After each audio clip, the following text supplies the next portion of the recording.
Hello friend, unique global study में आपका स्वागत है। आज हम लोग इस वीडियो के माध्यम से समझेंगे सिंधु घाटी सभ्यता, जो विश्व की सबसे 4 प्रमुख सभ्यताओं में से सबसे पुरानी सभ्यता है। जो 4 प्रमुख सभ्यता हैं उनमें से एक सिंधु घाटी सभ्यता है। आज से लगभग 5000 ईसा पूर्व में वर्ष पहले सिंधु नदी के तट पर सिंधु घाटी सभ्यता विश्व की 4 प्रमुख सभ्यताओं में से सबसे पुरानी सभ्यता है। यह एक नगरीकृत सभ्यता थी और सिंधु नदी के आसपास होने के कारण, सिंधु एवं उनकी सहायक नदियों के आसपास होने के कारण इस सभ्यता को सिंधु घाटी सभ्यता कहा जाता है। और सिंधु घाटी सभ्यता में सबसे जो पहला जो शहर हैं वो हड़प्पा की खुदाई हुआ था, इसीलिए सिंधु घाटी सभ्यता को हड़प्पा सभ्यता भी कहा जाता है। सिंधु घाटी सभ्यता की जो प्रमुख शहर हैं वो है हड़प्पा, मोहनजोदड़ो, चनहुद्रो, कालीबंगन, लोथल। ये सब सिंधु घाटी सभ्यता की प्रमुख नगर हैं। सिंधु घाटी सभ्यता जो थी एक नगरीकृत सभ्यता थी। ये जो सभ्यता है इसका जो आकार देखा जाए तो त्रिभुजाकार की आकार की है, यानी इस सभ्यता की आकार त्रिभुजाकार आकार में है सिंधु घाटी सभ्यता। अब देखिए सिंधु घाटी सभ्यता के बारे में पुरातत्व क्या कहता है, पुरातत्व से जानकारी प्राप्त होती है। तो देखिए आज हम लोग सिंधु घाटी सभ्यता को लाइन बाय लाइन लिख करके और इसे समझने की कोशिश करेंगे। सिंधु घाटी सभ्यता, तो सिंधु घाटी सभ्यता के इंट्रोडक्शन के बाद हम लोग आज समझेंगे पुरातत्व क्या है।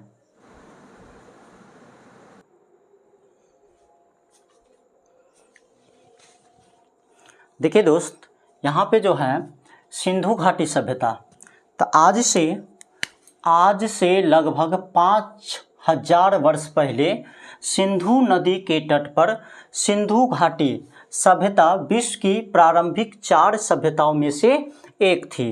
तो यहाँ पे अगली पॉइंट में जो है सिंधु एवं उनकी सहायक नदियों के किनारे यह सभ्यता स्थित थी। और सबसे पहले इस सभ्यता की खुदाई में सबसे पहले हड़प्पा नगर की खुदाई किया गया था, इसीलिए इसका नाम है हड़प्पा सभ्यता। यह जो सभ्यता है ये आकार में त्रिभुजाकार आकृति की यह सभ्यता है। देखिए इसकी प्रमुख जो नगर हैं मोहनजोदड़ो, चनहुद्रो, लोथल, कालीबंगन, रंगपुर, रोपर, आलमगीरपुर इत्यादि, ये सब इनके प्रमुख नगर हैं। अब यह जो थी यह एक नगरीकृत सभ्यता थी। अभी के जो दौर में हम लोगों की जो सभ्यता है नगरीकृत सभ्यता, इससे विकसित सभ्यता थी सिंधु घाटी सभ्यता। अब आगे देखते हैं। अब देखिए सिंधु घाटी सभ्यता के बारे में पता जो है पुरातत्व के द्वारा लगाया जाता है। तो यहाँ पे हैं पुरातत्व क्या है। तो देखिए पुरातत्व वह विज्ञान है जिसके माध्यम से पृथ्वी के गर्भ में छिपी हुई सामग्रियों की खुदाई कर अतीत मतलब इतिहास, अतीत के लोगों के भौतिक जीवन का ज्ञान प्राप्त किया जा सकता है। क्या कहलाता है? पुरातत्व कहलाता है। तो एक बार फिर से देखते हैं। पुरातत्व वह विज्ञान है जिसके माध्यम से पृथ्वी के गर्भ में छिपी हुई सामग्रियों की खुदाई कर अतीत के लोगों के भौतिक जीवन का ज्ञान प्राप्त किया जा सकता है, पुरातत्व कहलाता है। अब देखिए वैज्ञानिक तत्वों पर आधारित होने के कारण पुरातत्व एक अंतिम तथा सर्वाधिक महत्वपूर्ण स्रोत है। यानी इतिहास के बारे में जानकारी प्राप्त करने के लिए पुरातत्व जो है एक अंतिम तथा सर्वाधिक महत्वपूर्ण स्रोत हैं। किसी भी जाति या किसी भी स्पेसीज की सभ्यता का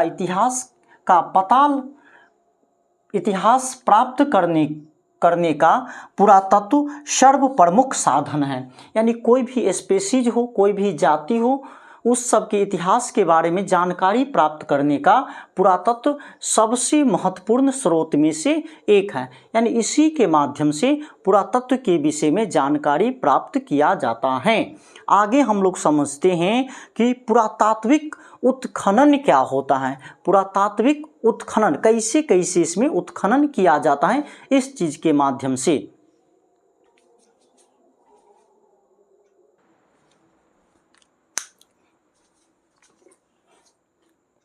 देखिए फ्रेंड, ये जो है पुरातात्विक उत्खनन ये क्या होता है। तो देखिए यहाँ पे किसी भी स्थल पर पुरातात्विकविद जो पुरातत्व के बारे में जानते हैं उसे पुरातात्विकविद, तो किसी भी स्थल पर पुरातात्विकविद पहले लंबत खुदाई करता, उत्खनन करते, खुदाई करते हैं और इससे विभिन्न सभ्यताओं की प्राचीनता का पता चलता है। मैं कि कितना ये जो सभ्यता कितना प्राचीन है इसके बारे में पता चलता है। और पुरातात्विक वस्तु जितनी गहरी पर प्राप्त होती हैं वे उतनी ही प्राचीन होती हैं और इसे काल निर्णय में पुरातात्विक स्तरीकरण का सिद्धांत कहा जाता है।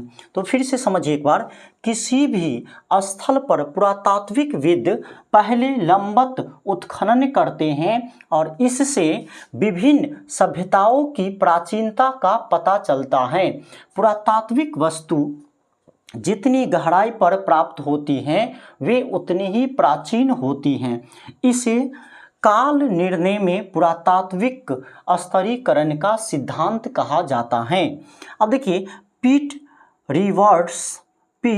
रिवर्ड्स महोदय ने पुरातात्विक स्तरीकरण के वैज्ञानिक अध्ययन की और ये वहाँ पे वैज्ञानिक अध्ययन करके सबसे पहली बार जो नींव रखी थी मिस्र में डाली थी। वैज्ञानिक यानी पुरातात्विक स्तरीकरण का वैज्ञानिक अध्ययन की नींव मिस्र में डाली थी। कौन? पीट रिवर्ड्स महोदय ने। अब देखिए आगे जो है 15 जनवरी 1784 ईस्वी को 15 जनवरी 1784 ईस्वी को विलियम जोन्स ने कलकत्ता में एशियाटिक सोसाइटी ऑफ बंगाल की स्थापना किया। 15 जनवरी याद रखेंगे डेट, 15 जनवरी 1784 ईस्वी को विलियम जोन्स ने कलकत्ता में एशियाटिक सोसाइटी ऑफ बंगाल की स्थापना की। पुनः आगे का दौर 1661 ईस्वी में भारत में पुरातत्व विभाग की स्थापना हुई। पूछा जाता है कि भारत में सर्वप्रथम पुरातत्व विभाग की स्थापना कब हुई थी, तो कब हुआ था? 1861 ईस्वी में पुरातत्व विभाग की स्थापना किया गया और जिसमें सर कनिंघम को इसका डायरेक्टर नियुक्त किया गया। यानी भारत में पुरातात्विक विभाग के प्रथम डायरेक्टर कनिंघम कब? 1861 ईस्वी में। विलियम जोन्स ने कलकत्ता में एशियाटिक सोसाइटी ऑफ बंगाल की स्थापना कब किया? 15 जनवरी 1784 ईस्वी को। देखिए आगे हैं 1902 ईस्वी में sir John Marshall director general बने थे। यानी ये जो थे इसे पुरातात्विक विभाग के डायरेक्टर जनरल कौन बने थे? डायरेक्टर जनरल जॉन मार्शल कब बने थे? 1902 ईस्वी में बने थे। और इन्हीं के समय में राय बहादुर दयाराम सहनी ने उत्खनन द्वारा हड़प्पा सभ्यता की खोज की थी। अब देखिए 1924 ईस्वी में भारतीय पुरातत्व सर्वेक्षण के director general sir John Marshall को बनाया गया। यानी 1924 ईस्वी में उत्खनन सर्वेक्षण यानी भारतीय पुरातत्व सर्वेक्षण के director general sir John Marshall को बनाया गया था। कब? 1924 ईस्वी में। आगे हम लोग समझते हैं हड़प्पा सभ्यता के विस्तार के बारे में। हड़प्पा सभ्यता का विस्तार कहाँ से उत्तर से दक्षिण, पूर्व से पश्चिम, कहाँ से कितना विस्तार था, इस चीज़ के बारे में आप लोग इसका स्क्रीनशॉट ले सकते हैं या इसे अपनी नोटबुक पर लिख सकते हैं।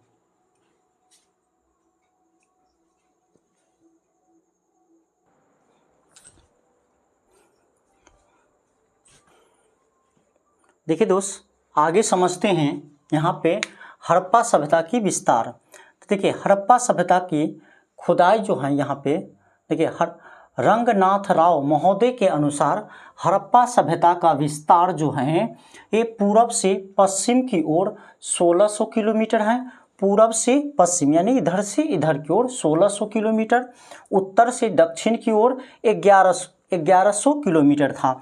यह जो सभ्यता है त्रिभुजाकार आकृति की सभ्यता था। यह सभ्यता मिस्र की सभ्यता से 20 गुना बड़ा, मिस्र की सभ्यता से 20 गुना बड़ा। और देखिए मिस्र तथा मिसोपोटामिया दोनों मिला के जितना बड़ा क्षेत्रफल उससे ये 12 गुना बड़ा सभ्यता था। यह जो सभ्यता की सीमा रेखा देखिए कहाँ कहाँ पे है, तो उत्तर में सरायखोला, गुमला घाटी और डाबरकोट। देखिए उत्तर में सरायखोला, गुमला घाटी, डाबरकोट, दक्षिण में मालवन यानी ताप्ती नदी घाटी के किनारे स्थित है, मालवन ताप्ती नदी के किनारे है। और भगवत राव जो है नर्मदा घाटी के किनारे स्थित है। देखिए पूरब में आलमगीरपुर है जो हिंडल नदी के किनारे स्थित है। पूरब में उत्तर प्रदेश में हिंडल नदी, आलमगीरपुर उत्तर प्रदेश हिंडल नदी के किनारे। और ये जो पश्चिम में है सुतकेंडोर, ये मकराना का समुद्र तट के किनारे स्थित है। यानी ये पश्चिम में सुतकेंडोर जो है मकराना का समुद्र तटीय क्षेत्र तक इसका फैलाव है। यानी ये जो सभ्यता था बहुत विस्तृत सभ्यता थी। यानी इसका अगर देखा जाए तो लगभग क्षेत्रफल भी यानी 12,99,600 वर्ग किलोमीटर, 12,99,600 वर्ग किलोमीटर में ये सभ्यता विस्तृत थी। इतना बड़ा सभ्यता है। यानी भारत की जनसंख्या देखिए भारत की जनसंख्या की लगभग देखेंगे तो 1/4 के आसपास है। यानी इसका जो है 12,99,600 वर्ग किलोमीटर में ये फैला हुआ था। ये सिंधु घाटी सभ्यता यानी विश्व के सबसे बड़ी सभ्यता में से एक है। सबसे बड़ी सभ्यता है सिंधु घाटी सभ्यता। आगे हम लोग समझते हैं सिंधु घाटी की सभ्यता के प्रमुख नगर और उनसे प्राप्त होने वाले वस्तुएं कौन कौन सी सभ्यता से प्राप्त हुई थी।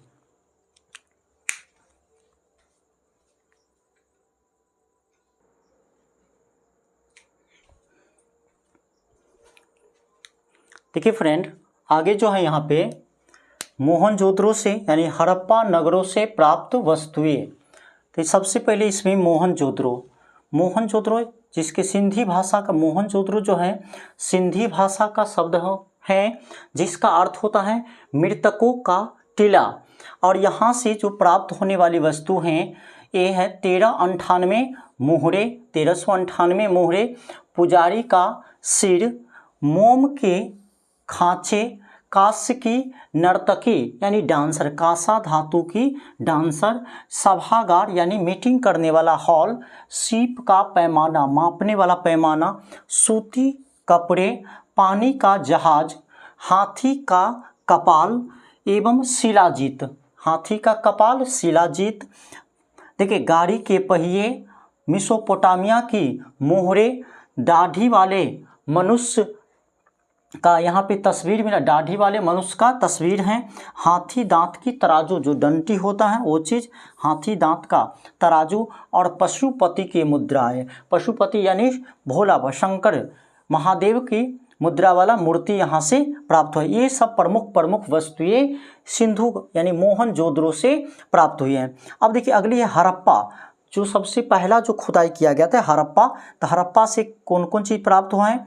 स्त्रियों की लघु मृण मूर्तियाँ, यानी ये जो था मृत मूर्तियाँ ये सब प्राप्त है। स्त्री की मूर्ति यानी स्त्री से संबंधित जो भी चीज़ है यहाँ से, स्त्रियों की लघु मृण मूर्तियाँ, स्त्री की मूर्ति जिसके गर्भ से पौधे निकलता हुआ दिखाया गया है, पत्थर के शीशन एवं योनि। देखिए ठोस पहिया वाला गाड़ी, यहाँ से प्रसाधन मंजूषा, RH-37 कब्रिस्तान, इम्पोर्टेंट है RH-37 कब्रिस्तान, कहाँ से? हड़प्पा से। लकड़ी का हल, लेख युक्त बर्तन, जिस पे लेख लिखा हुआ था वो वाला बर्तन। यहाँ से मुखौटा, जिसे कहते हैं मुखड़ा, वो रहता है। तो मुखौटा, शंख के बैल, शंख के बनाए गए थे बैल, वो यहाँ से हड़प्पा से मिला है। तांबे की मोहरे, जौ एवं गेहूं के भूसी मिला है। इससे ये साबित होता है कि हड़प्पा सभ्यता में, यहाँ पे हड़प्पा पे जौ एवं गेहूं की खेती होता था। आगे हम लोग समझते हैं हड़प्पा सभ्यता के बाद यहाँ पे चनहुद्रो, चनहुद्रो से कौन कौन चीज़ मिला था? चनहुद्रो और लोथल से।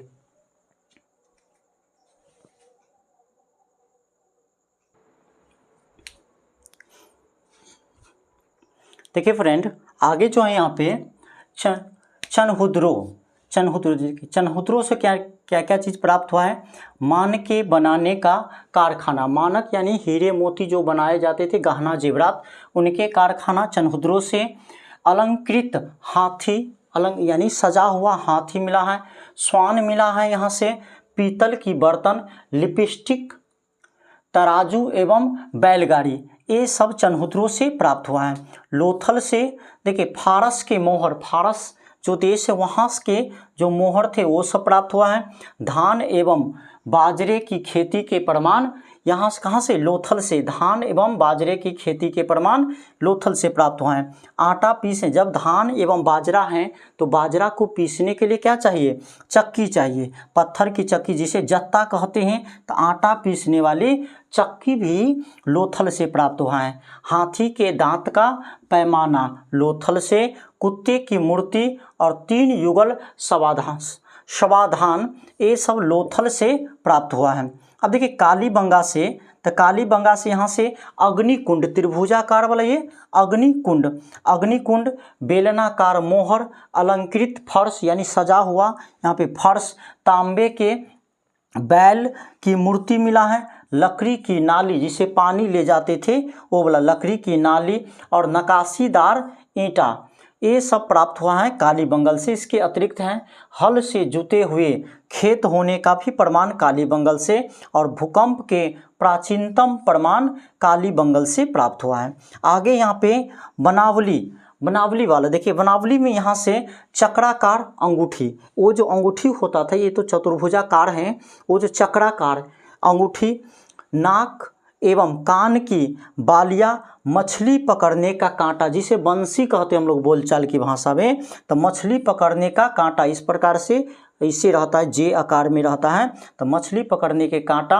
और मिट्टी के बने खिलौने सब ये हैं बनावली से प्राप्त हुआ है। अब देखिए दोस्तों, यहाँ से इसको स्क्रीनशॉट ले लीजिए या इसको नोट कर लीजिए, ये सब काफ़ी इम्पोर्टेंट है।